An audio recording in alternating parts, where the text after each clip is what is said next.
$3,4 miljardi no jūsu nodokļu naudas. Tagad ir pārvērtušies par kaudzi izkropļota kūpoša metāla. Jeff Bezos un Blue Origin bija domāti kā droša alternatīva Elonam Muskam.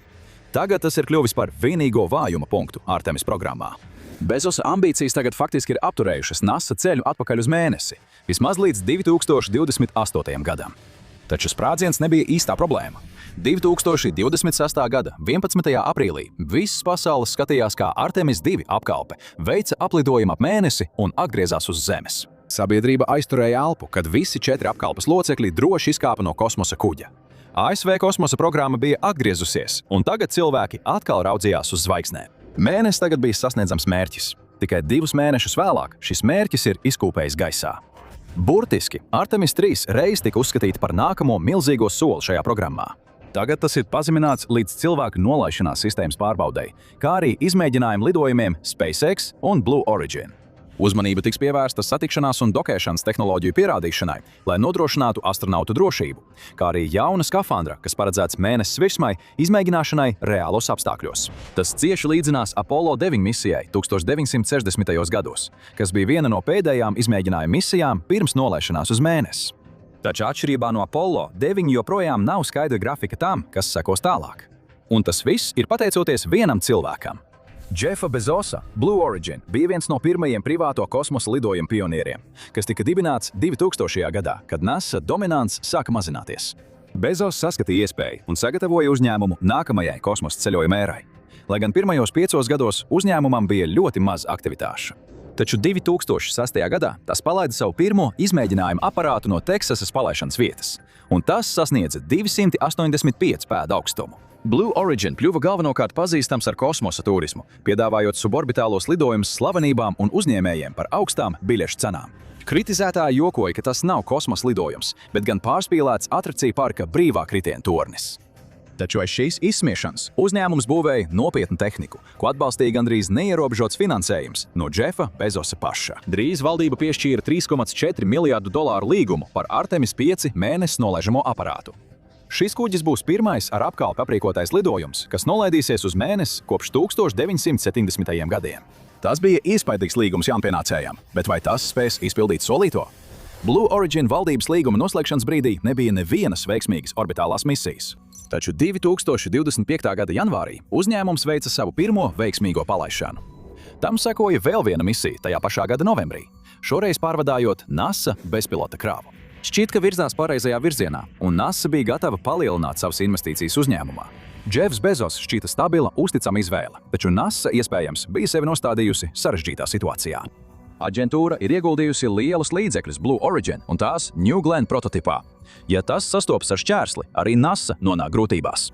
2026. gada maijā visi ar šausmām vēroja, ka New Glenn raķete eksplodēja uz palaišanas platformas tās īpaši izveidotajā palaišanas kompleksā Cape Canaveralā. Tas ne tikai iznīcināja raķeti, bet arī smagi sabojāja vienīgo darbībā esošo Blue Origin palaišanas vietu šāda tipa raķetēm. Raķete bija pazudusi, un līdz ar to arī grafiks. Traģiska kļūda vai kas vairāk, jo šī nebija nejauša nelaime. Šī katastrofa bija veidojusies jau kādu laiku. Blue Origin, tāpat kā visas aerokosmiskās kompānijas, ir apvīta ar noslēpumainību. Ja tas nonāk ziņās un tā nav plānota palaišana, visticamāk tās ir sliktas ziņas. Turklāt, tā kā tā ir privāta kompānija, pārredzamības ir mazāk nekā NASA ziedu laikos. Cik vairumam bija zināms, raķešu izstrāde 2026. gada sākumā noritēja veiksmīgi, pateicoties Artemis 2 panākumiem. Pirmās problēma pazīmes parādījās 2026. gada aprīlī. Blue Origin Cat iekārtā Meritas salā parādījās kaut kas neparasts. Drona uzņemtie kadri atklāja nopietnas jumta bojājumus vertikālajā testēšanas sēkā, ko izmantoja raķešu sistēmu un tvertņu tīrīšanai. Video fragments ātri kļuva populāri, un drīz pēc tam valdība iejaucās un uz laiku apturēja darbību. Tas netika uzskatīts par lielu neveiksmi, taču cilvēki sāka jautāt, kas vēl tur notiek. Viņi savu atbildi saņēma pavisam drīz. Liesmās. 2026. gada aprīlī FAA uzsāka izmeklēšanu par uzņēmumu nespēju sasniegt noteiktos rādītājus. Nesenā izmēģinājuma palaišana neizdevās sasniegt paredzēto orbītu pēc sadursmes ar otro pakāpi. Tas radīja nopietnas jautājumus par to, vai New Glenn raķete ir gatava uzdevumam. Pēkšņi Bezosa lepnums un prieks nonāca zem nopietna spiediena, lai pierādītu, ka tā spēja tikt galā ar vēl vienu augsta riska misiju. Vai viņi steidzās? Jebkurā gadījumā drīz sekoja katastrofa. 28. maijā New Glenn raķete testēja savu trešo pirmās pakāpes pastiprinātāju.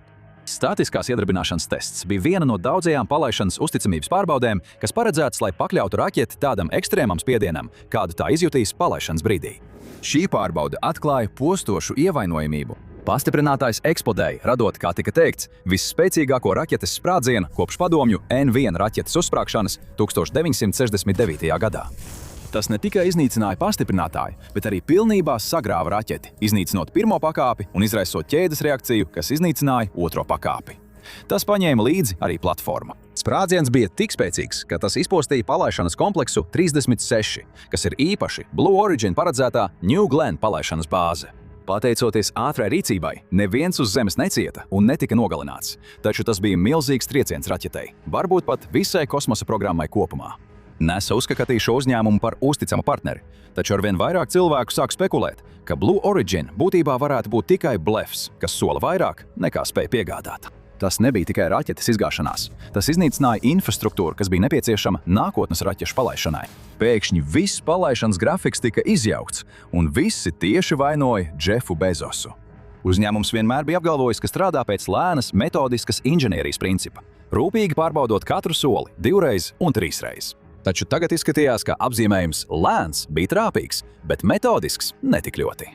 Nesenie aparatūras bojājumi liecināja par paviešu testēšanas procesu, kas ļāva nopietnām struktūrālām problēmām palikt nepamanītām. Un SpaceX varētu būt pārsvars, jo tā cieš neveiksmes ātrāk. Ir neskaitāmi stāsti un virsraksti par SpaceX raķetēm, un tas ir tāpēc, ka Ilona Maska uzņēmums darbojas pēc šķietami pārgalvīgas pieejas, ko dēvē par fail fast. Uzņēmums būvē prototipus un testē tos ar palaišanām daudz ātrāk nekā tie ir gatavi. Lielākā daļa no tiem pat nenonāk orbītā.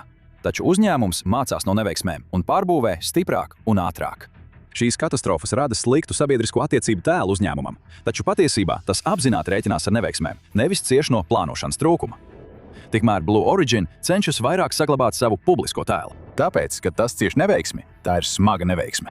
Un, ja raķetes cieš neveiksmes tik vēlā attīstības posmā, ko vēl uzņēmums slēpj?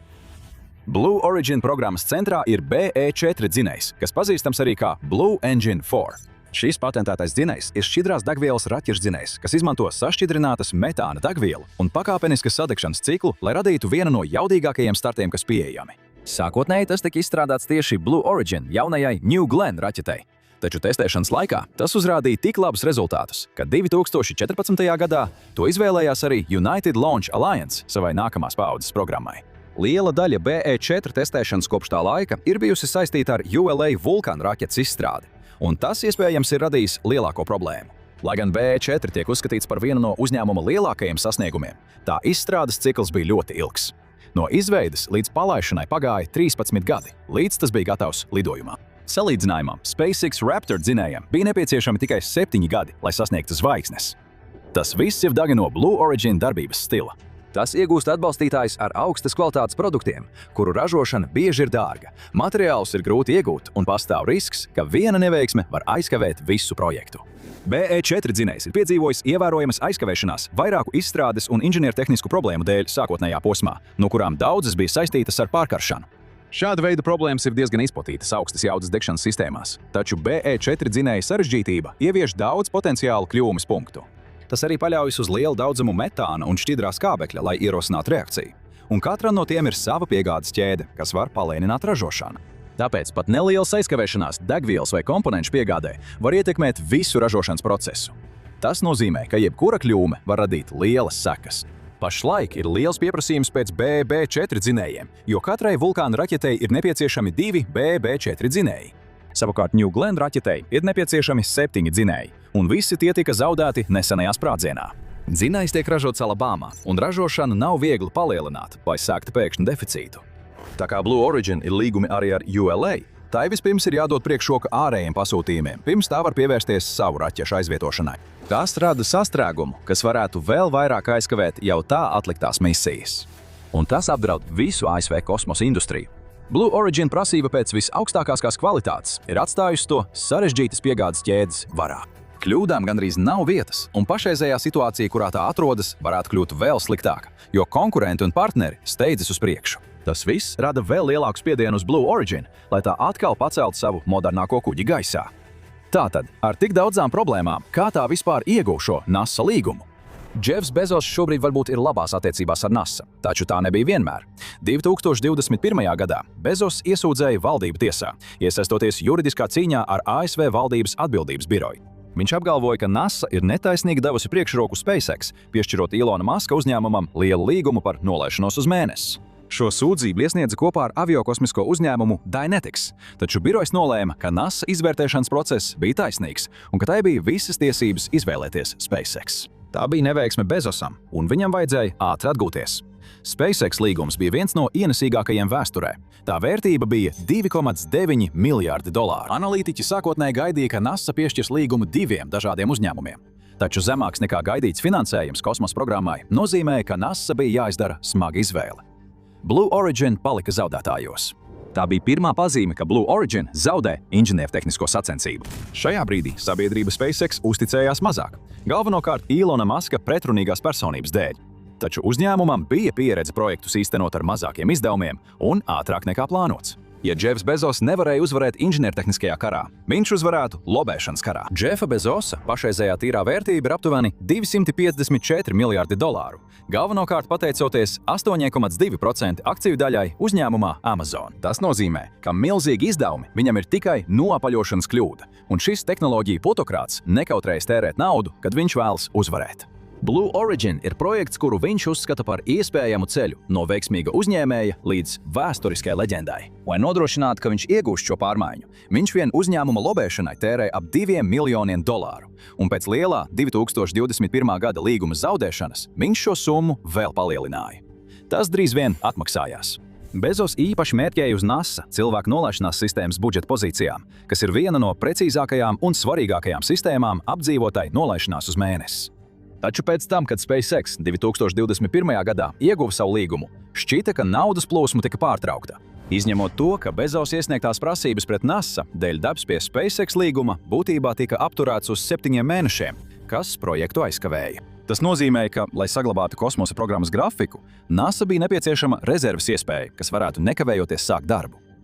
Un uzmini, kurš izskatījās kā drošākā izvēle? Tā bija viena no efektīvākajām politiskajām spēlēm privātajā kosmosa lidojuma nozarē.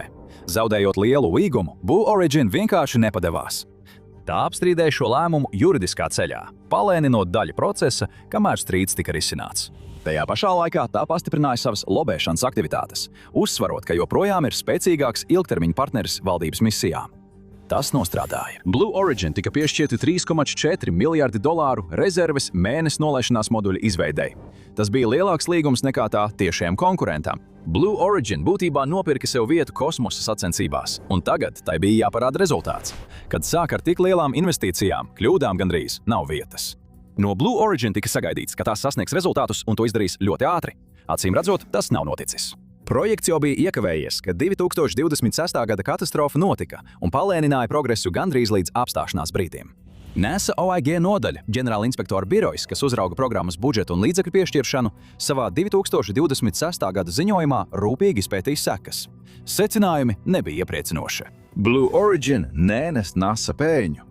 Patiesībā tas jūs izsūc katru dienu. Katrs kavēšanās mēnesis Artemis programmā nodokļu maksātājiem izmaksā apmēram $100 miljonus, tikai lai uzturētu un saglabātu gatavībā kosmosa palaišanas sistēmu un Orion aparatūru. Tā nav tikai viena raķete. Tas ir cieši saistīta apmācības, testēšanas un infrastruktūras sistēma, kam visam jādarbojas saskaņoti.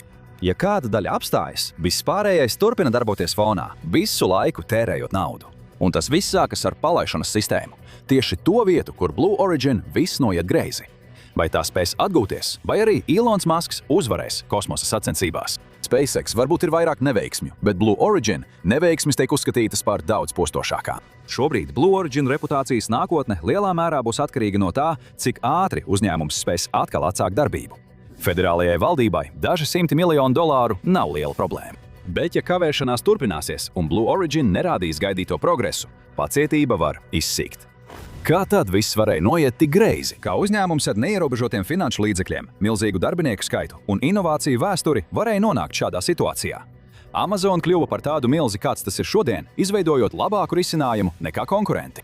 Jeffs Bezos paskatījās uz sadrumstaloto mazumtirdzniecības pasauli, kur visi cīnījās par savu daļu, un saprata, ka viņam ir potenciāls kļūt par visu preču mazumtirdzniecības karali. Vispirms viņš mērķēja uz grāmatnīcām, pēc tam pārgāja uz universālu veikaliem, līdz bija izveidojis tik spēcīgu tiešsaistes piegādes tīklu, ka visiem nācās izmantot viņa tīklu.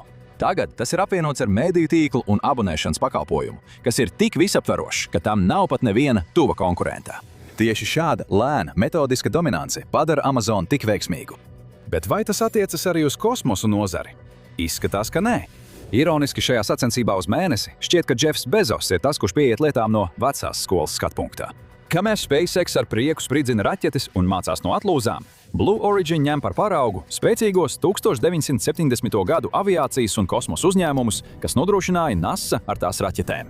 Viņi koncentrējās uz labākas raķetes pārdošanu un konkurentu izspiešanu, iegūstot ienesīgus līgumus un pārvilinot labākos inženierus. Taču šāda veida dominanci ir grūti iegūt un viegli zaudēt. Pēdējo gadu laikā Blue Origin ir piedzīvojis pastāvīgu savu vadošo inženieru aizplūšanu. Tas ietvēra arī darbinieku aiziešanas vilni, uzreiz pēc tam, kad viņi zaudēja mēnesis nolaišanās moduļa līgumu uzņēmumam SpaceX. Vēl draudīgāk, uzņēmums izvēlējās atlaist līdz pat 1000 darbinieku, aptuveni 10% no savas darba spēka, pēc New Glenn pirmā palaišanas. Uzņēmums to attēloja kā standarta restruktūrizāciju, pārējot prom no sākotnējā dizaina un testēšanas. Taču tas bija draudīgs signāls, kas izrādījās pāragrs. Nesenie notikumi liecina, ka gala produkts ir tālu no nevainojama. Un tiem, kuri drīkst runāt, aina nav iepriecinoša. Uzņēmums ir saņēmis negatīvas atsauksmes tādās atsauksmes platformās kā Glassdoor un Indeed. Darba vide ir raksturota kā intensīva, ļoti konkurētspējīga un ar agresīvu darba snieguma novērtēšanu. Tas ir novedis pie tā, ka uzņēmuma korporatīvo kultūru salīdzina ar Amazon noliktavu, kur visu nosaka stingras kvotu sistēmas. Un tas varētu būt pieņemami smagi strādājošam noliktavas darbiniekam, kuram nepieciešams darbs, bet daudz mazāk pieņemami augsti kvalificētam un pieprasītam inženierim vienā no pasaules konkurētspējīgākajām nozarēm. Ir lietas, no kurām vienkārši nevar izpirkties. Jeffs Bezos ir ievedis Blue Origin pašā kosmosa sacensību sirdī, taču viņš to lielā mērā ir paveicis izmantojot tās pašas taktikas, ar kurām tika izveidots Amazon. Tās darbojās procesa pirmajā posmā, bet vai tas spēs viņu aizvest līdz finišam? Lielo tehnoloģiju kultūrā tiek augstu vērtēta konkurētspēja, taču tajā ir arī tiesvedība un dokumentu sloga pilna birokrātija, kas bieži gūst panākumus palēninot konkurentus, nevis attīstoties ātrāk par tiem. Ja uzņēmums nespēs uzlabot savu reputāciju darba vidē, tas var saskarties ar šķērsli, no kura nevarēs izpirkties. Smadzeņu aizplūšana. Uzņēmums lēnām pūst no iekšpuses. Bet ko tas nozīmē kosmosa sacensībām kopumā? Jeffs Bezos uz papīra bija izveidojis ideālu piedāvājumu. Viņš bija izveidojis vienu no nežēlīgākajiem un efektīvākajiem tehnoloģiju uzņēmumiem vēsturē. Viņš zināja, kā būvēt lietas un bija stabils vadītājs, atšķirībā no arvien neprognozējamākā Ilona Maska. Nebija viegli to panākt, bet viņam izdevās pārliecināt valdību ieguldīt lielus līdzekļus viņa kosmosa jaunuzņēmumā. Viņš izveidoja monopolu dažās būtiskās jomās, bez kurām nākamā lielā palaišana nevarētu notikt. Nav nekā ienesīgāka par vienas piegādes sistēmu, un nav nekā postošāka, kad tā izgāžas. Jo viņš vairs nav tikai sacensībās ar Ilonu Masku. Tieši tad, kad ASV kosmosa programma gatavojas atgriezties uz mēnesi, Ķīna bezprecedenta līmenī pastiprina savu valdības vadīto kosmosa programmu, un tās mērķis ir gan mēnesis, gan Mars. Labākais pašreizējais novērtējums ir tāds, ka pašreizējā Blue Origin katastrofa ir aizkavējusi pilotējamo misiju vismaz par gadu. Labākajā gadījumā starts varētu notikt 2028. gadā. Ķīnas kosmosa programma tiek stingri slēpta, tāpēc nav iespējams precīzi zināt, cik tuvu viņi ir. Bet ja viņi pirmie palaidīs veiksmīgu misiju, Blue Origin varētu būt zaudējis vairāk nekā tikai daudz naudas. Tas varētu būt līdzis Savienotajām valstīm zaudēt nākamajās kosmosa sacensībās. Amerika uzsāk šo jauno cīņu ar novājinātu un stipri aizkavētu raķešu infrastruktūru. Un tas viss ir viena cilvēka apņēmības dēļ dominēt kosmosa lidojumos, tāpat kā viņš to darīja mazumtirdzniecībā. Un gluži kā krītoša domino kauliņu virkne, Jeffa Bezosa centieni var novest pie tā, ka ASV zaudē savu pārākumu kosmosā. Kosmosa sacensībām, uzņemot apgriezienus, skatieni tiek vērsti tālāk par mēnesi, un viens cilvēks vada šo virzību. Bet vai Ilons Masks to dara visas cilvēces labā? To var noskaidrot video, vai SpaceX rada pasauli tikai bagātākajiem cilvēkiem, vai noskatoties šo video.